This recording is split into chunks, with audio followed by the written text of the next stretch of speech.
Hello, my name is Elizabeth Zoe Springer, and this is my oral presentation on my position essay for English 110, IC1. And the title of my paper is Integration of Complementary and Alternative Medicine.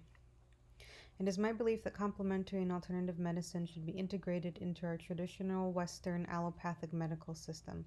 First, let me begin by stating that as a massage therapist, it is an issue that is near and dear to my heart. I am licensed and have experienced successful practices in two polar opposite states, in New York and California. In New York State, licensed massage therapists are highly regulated and considered the last rung of the medical field. Some insurance companies will even cover all or a percent of the cost of their clients to receive massage therapy. Even with insurance companies supplementing the cost of massage therapy, massages are still viewed as an indulgence by the general population. In California, massage therapy is not accepted as part of the allopathic medical field. Instead, we are considered part of the many preventative, alternative, or complementary medical options socially accepted and widely available. Many of my former clients in California came to see me before visiting their doctor. Needless to say, if I discovered that their tissue issue was out of my scope of practice, I quickly referred them to their doctor or specialist. If you have ever lived in multiple states, especially states as geographically and culturally different as California is to New York, you can quickly feel as though you have lived in different countries. This becomes even more evident if you superimpose a map of the United States over a map of the European Union. Many states are the same size or even larger than their countries that comprise the EU. Socially accepted complementary and alternative healthcare options differ from one country or state to the other. To better understand why healthcare options are so vast and vary from place to place, we first have to understand what healthcare is. I like to define healthcare broadly because it is very personal. Healthcare is the way we take care of ourselves, our fellow humans. Humans have been implementing healthcare into their lives and communities since the dawn of time. We love and care for our friends, family, and some fellow humans with the same evolutionary desire to love and care that every person is born with. Our cultural differences and unfortunately our social economic status are the factors that determines what our available healthcare options are. To be part of complementary medicine, a allopathic doctors as a treatment that will benefit their patients and enhance their current treatment plan. Many of these therapies are outside the scope of practice for allopathic doctors and will vary from pathology to pathology and local community to community. For people suffering with mental illness, complementary medicine may include guided meditation, art, or occupational therapy. For cancer patients, complementary medicine may include massage therapy, meditation, or acupuncture. Depending on the cancer center and allotted philanthropic funding, some of these therapies may be available as a pop-up or permanent feature on the medical campus. Otherwise, access to these therapies will depend on the financial threshold of the patient. Alternative medicine, on the other hand, is a treatment that is taken instead of allopathic medical treatment protocol. In the United States, alternative medicine includes, but is not limited to, folk medicine modalities such as acupuncture and traditional Chinese medicine, originating in East Asia, homeopathy or naturopathy, originating in Europe, and Ayurveda, originating in the sub-Asian continent. There are many pathologies that can be safely treated with these alternative therapies. It is my responsibility as part of New York's healthcare system to emphasize that the progression of pathology should also be monitored by a physician in case there are any negative reactions to treatment. Some herbal medications or dietary changes can affect the pharmaceuticals we take.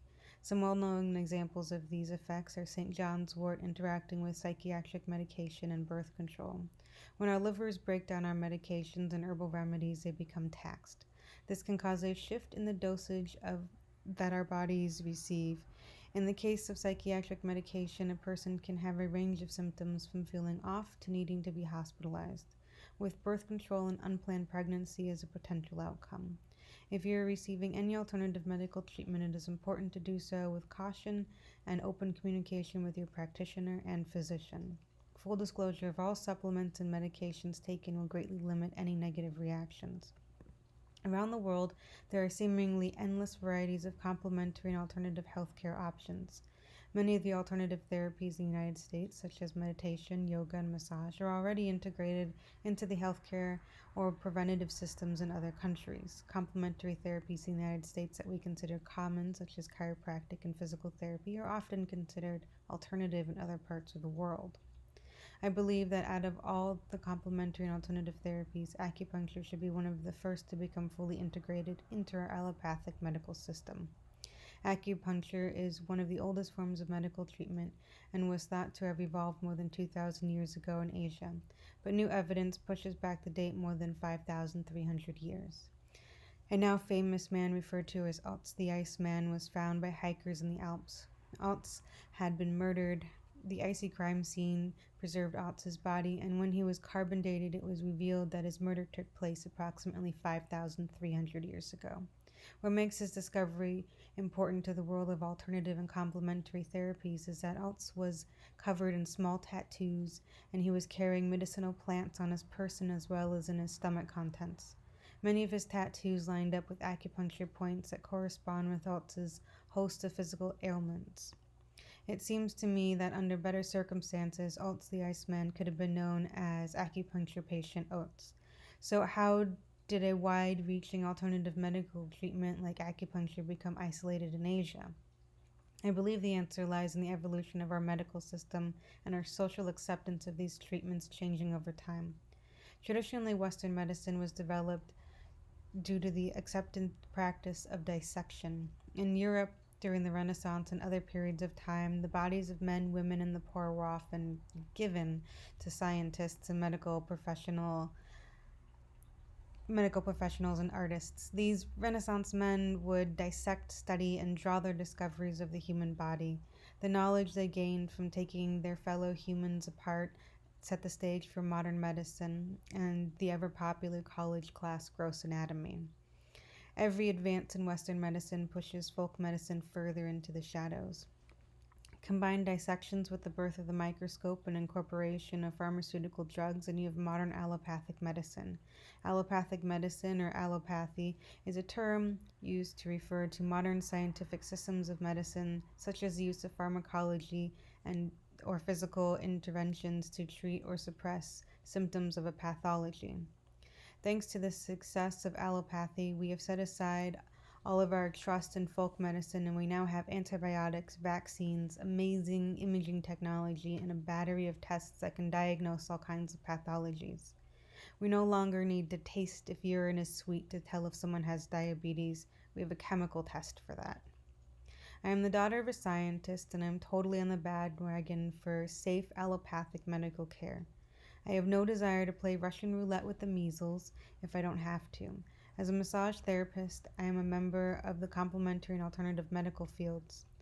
Every day I go to work, I come into contact with people who benefit from and are looking for new complementary and alternative therapies to better their lives and help themselves heal.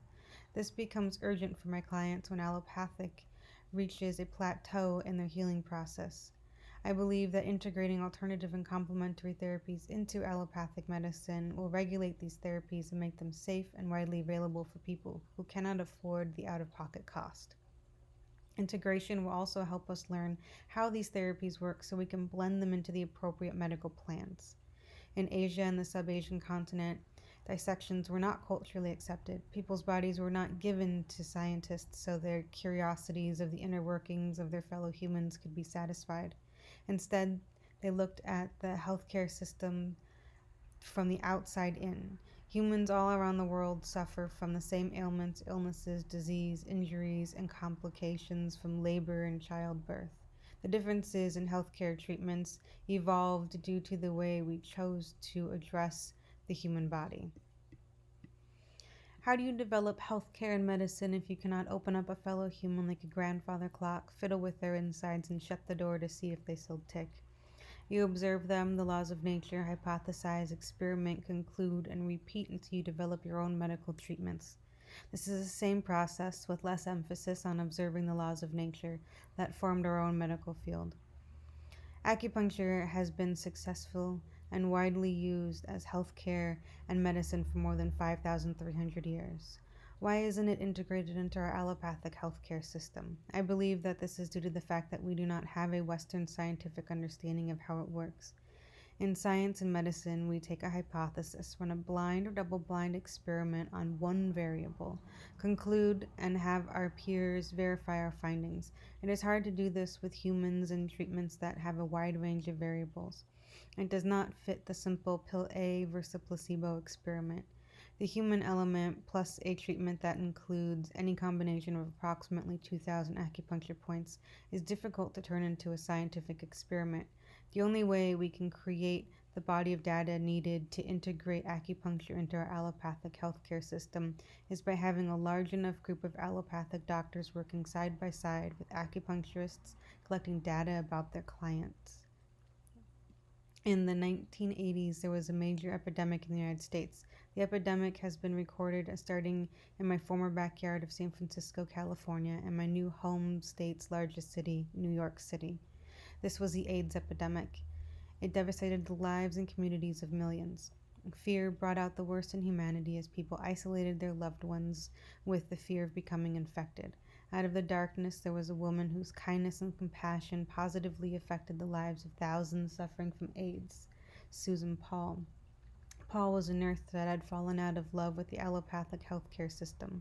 As luck would have it, in the early 1980s, she was introduced to acupuncture. Her passion for healthcare was reawakened, and she used her former nursing background to fund her acupuncture education.